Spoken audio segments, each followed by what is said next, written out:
दोस्तों, हमने आपको एक दिन पहले खबर दिखाई थी कि चंद्रबाबू नायडू अपने पूरे दल बल के साथ दिल्ली आ रहे हैं। ऐसे वक्त में आ रहे हैं जब खुद आरएसएस 19 और 20 अगस्त को दिल्ली में मोहन भागवत के नेतृत्व में एक बड़ी मीटिंग करने जा रहा है, जिसमें बीजेपी का कोई योगदान नहीं है। बीजेपी का मतलब मोदी शाह वाले गुट के नेताओं का कोई योगदान नहीं होगा। हाँ, हो सकता है कि अपने गुट वाले सांसदों को बुला लिया जाए, लेकिन फिलहाल 19 और 20 अगस्त को दिल्ली में एक बड़ी बैठक आरएसएस की हो रही है।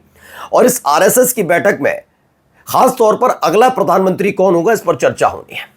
यह खबर मोदी शाह तक पहुंची थी कि आरएसएस तो बैठक कर रहा है 19 और 20 को, लेकिन उसी 20 अगस्त को अचानक से चंद्रबाबू नायडू क्यों पहुंच रहा है।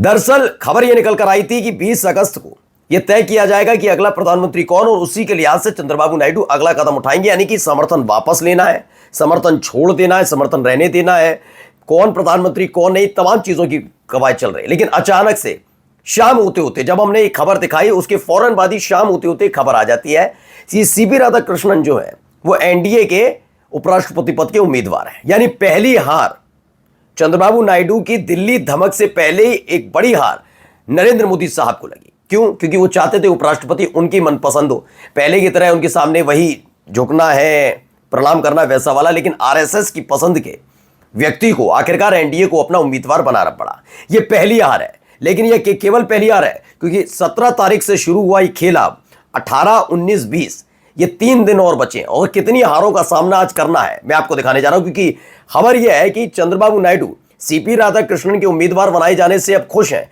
लेकिन वो समर्थन वापस लेने आ रहे हैं क्या? क्योंकि मुलाकात नितिन गडकरी से है, इस बार अमित शाह से नहीं। नमस्कार, मैं हूं प्रज्वल गौतम और आप देख रहे हैं टाइम्स एक्सप्रेस। जी हां, चंद्रबाबू नायडू की मौजूदगी वो भी दिल्ली में। वो आंध्र प्रदेश में रहते हैं तो मोदी और शाह संतुष्ट रहते हैं कि कुछ नहीं होगा, लेकिन जब जब वो दिल्ली आते हैं तो धड़कनें बढ़ती हैं। तकरीबन 3 महीने पहले एक ऐसी ही मुलाकात हुई थी। ये मुलाकात अमित शाह से की गई थी। उस वक्त भी ग्रहण लगा हुआ था सरकार पर, लेकिन उस समय इतने बुरे हालात नहीं थे जैसे आज बने हुए हैं। आज कई हिस्सों से घिरे हुए हैं।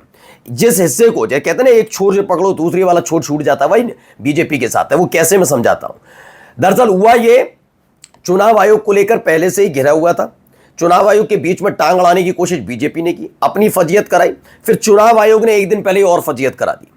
प्रेस कॉन्फ्रेंस का कोई मतलब नहीं था जब आपके पास तर्क नहीं होते, आपके पास तथ्य नहीं होते, आपके पास आधार नहीं होता, आपके पास बताने के लिए कुछ नहीं होता। लेकिन ज्ञानेश कुमार ने वही किया, जिससे और नाराजगी अब देखने को मिल रही है चंद्रबाबू नायडू में, इनके सहयोगियों में। पहली खबर देखिए, आरएसएस गिराएगा मॉनसून सत्र में सरकार, 40 सांसद हुए बागी, चंद्रबाबू नायडू ने भी साथ छोड़ा। इस तरह की खबरें चल रही हैं कैसे वक्त में जब चंद्रबाबू नायडू अभी दिल्ली पहुंचे भी नहीं, मतलब दिल्ली में बैठक में अभी शामिल हुए। खबर यह है कि चंद्रबाबू नायडू आरएसएस प्रमुख मोहन भागवत से भी मिल सकते हैं। नितिन गडकरी से उनकी मुलाकात पक्की है, यानी नितिन गडकरी के जरिए आरएसएस तक वो अपना संदेश पहुंचा सकते हैं। खास बात मैं बार बार कह रहा हूं, वो नरेंद्र मोदी से नहीं मिलेंगे और ना ही अमित शाह से मिलने जा रहे हैं। एक बड़ी खबर है ये आज की। चंद्रबाबू नायडू आते हैं और ना वो अमित शाह से मिलेंगे और ना ही नरेंद्र मोदी से। ये एक बड़ा सेटबैक है। वो मिलेंगे किससे? दूसरे गुट के बड़े नेता यानी नितिन गडकरी से मुलाकात कर रहे हैं। ये मुलाकात काफी कुछ कह रही है कि प्रधानमंत्री के तौर पर अब नरेंद्र मोदी साहब अपने सहयोगी यानी बीजेपी के सहयोगी यानी एनडीए की पहली पसंद नहीं है। ना नीतीश चाहते, ना नायडू चाहते, ना चिराग चाहते, ना जयंत चाहते। ये लोग चाहते हैं कि अगर एनडीए में है तो किसी एक ऐसे व्यक्ति को बनाया जाए जो सर्वमान्य होकर तरीके से और सलीके से सरकार चला सके, मनबड़ होकर सरकार ना चलाए। यानी उसने जो सोच लिया वही आखिरी सत्य वाली स्थिति ना बने। आपने देखा होगा 2014 से लेकर 2024 तक लगातार ये सवाल, पहले 2014 से 15, 16, 17 ये कहते रहे कि एक साफ गोई और स्वच्छ सरकार है, तो आदमी और इनके सांसद भी कहते थे नहीं नहीं अब ये हरकतें नहीं करनी कि भ्रष्टाचार हो, ये सब चीजें। लेकिन बाद में पता लगा तो खेल ही दूसरा है। वो तो नहीं कर रहे, लेकिन दूसरी तरफ से हो रहा है। मैं आज भी पूछता हूं अपने चैनल के माध्यम से, आप मुझे बताइए 2014 में सरकार आई नरेंद्र मोदी की, आपको बताइए तब आपने क्या कभी गौतम अडानी का नाम सुना था? आपको पता था कि साल 2014 में गौतम अडानी किस उद्योग का, किस वस्तु का क्या प्रोडक्ट बनाते किसी? अब तो आपको पता ही होगा। आप कहेंगे इस बार तो सीएनजी भी है उनकी, भाई हमने देखे, पोर्ट भी देखे, हमने तो एयरपोर्ट पर भी नाम देखा। अब आप कह सकते सेब पे भी देखा है ना। लेकिन 2014 में क्या करते थे बताइए? यही अब उनके सहयोगी देख रहे हैं, यही जनता देख रही है। और जनता से आगे ना चंद्रबाबू नायडू जा सकते हैं ना नीतीश कुमार जा सकते हैं। अगली खबर है, देखिए राहुल गांधी के साथ चंद्रबाबू की फोटो क्यों होने लगी वायरल, यूपी तक की एक खबर है। अब लगातार ये तस्वीरें निकल कर सामने आ रही हैं।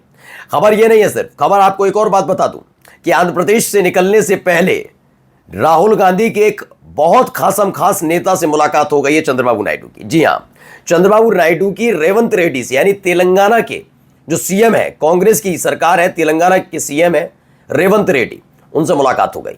पूरा खेल आप समझिए, फिर बता रहा हूं, इसीलिए मोदी और शाह बेचैन है।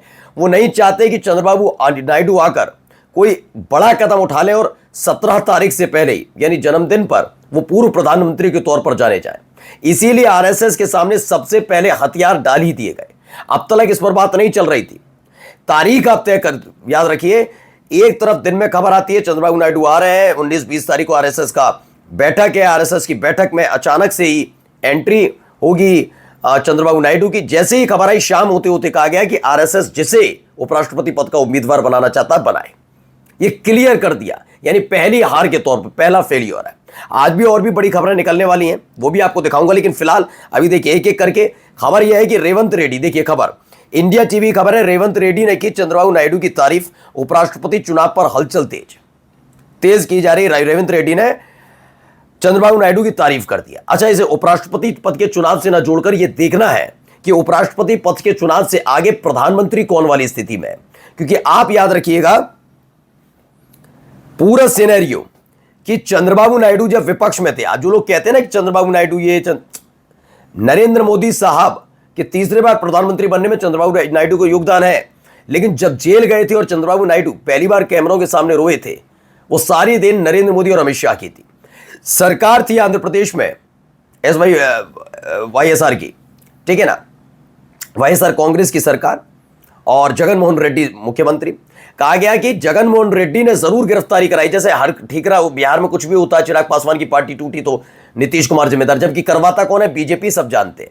यह भी था कि उस समय जगनमोहन रेड्डी नरेंद्र मोदी के बहुत करीब थे, और खबर यह थी कि चंद्रबाबू नायडू को गिरफ्तारी के मतलब जेल की सलाखों के पीछे भेजने का खेल भी इन्हीं लोगों का था। लेकिन अब खेल पासा पलट गया है, जब पूरी तरह से नरेंद्र मोदी और अमित शाह घिरे हुए हैं। अमित शाह के सपनों पर पानी फिरने जा रहा, अमित शाह को प्रधानमंत्री के तौर पर नहीं देखना चाहते लोग। ऐसे में खेल ये निकल कर आए कि रेवंत रेड्डी से पहले मुलाकात चंद्रबाबू नायडू की, दोनों की बातचीत हुई, दिल्ली की तरफ पहुंच गए और 20 तारीख को ही मुलाकात है। देखिए, नीतीश और नायडू की धमकी, मोदी सरकार पर आया भयानक संकट। ये अलग अलग न्यूज चैनल, डीबी लाइव की भी खबर है, नीतीश और नायडू ने भी खुल्लम खुल्ला कह दिया मोदी सरकार पर संकट आ गया, ऐसा दावा किया जा रहा है। कुल मिलाकर आप समझ लीजिए आने वाला वक्त बहुत मुश्किल भरा होने जा रहे। 3 दिन बड़े मुश्किल से कटेंगे, क्योंकि 18 तारीख अब हो गई है, मात्र 1 महीना बचा है नरेंद्र मोदी साहब के जन्मदिन को, बर्थडे को, जब विदाई का तारीख तय की गई है आरएसएस की तरफ से। उससे पहले ही आप देखिए आरएसएस 15 और 20 को तैयारी कर रहा। मैं आपको एक एक खबर दिखाऊंगा कि आखिरकार कौन सा नया चेहरा प्रधानमंत्री का तय किया गया आरएसएस की तरफ से। ये तमाम चीजें हैं कि आरएसएस की तरफ से की जाए, क्योंकि अभी 3 महीने पहले तक अमित शाह के नाम की चर्चाएं बहुत जोरों पर थी। कोई पत्रकार कहते कि नहीं अमित शाह प्रधानमंत्री बनेंगे, लेकिन आज ये स्पष्ट हो गया है अमित शाह प्रधानमंत्री नहीं बनेंगे। कितना ही दबाव डाल लीजिए, ना आरएसएस तैयार है और ना ही सहयोगी, यानी बीजेपी के खुद के सहयोगी मोर्चा खोलकर बैठे हैं। नमस्कार।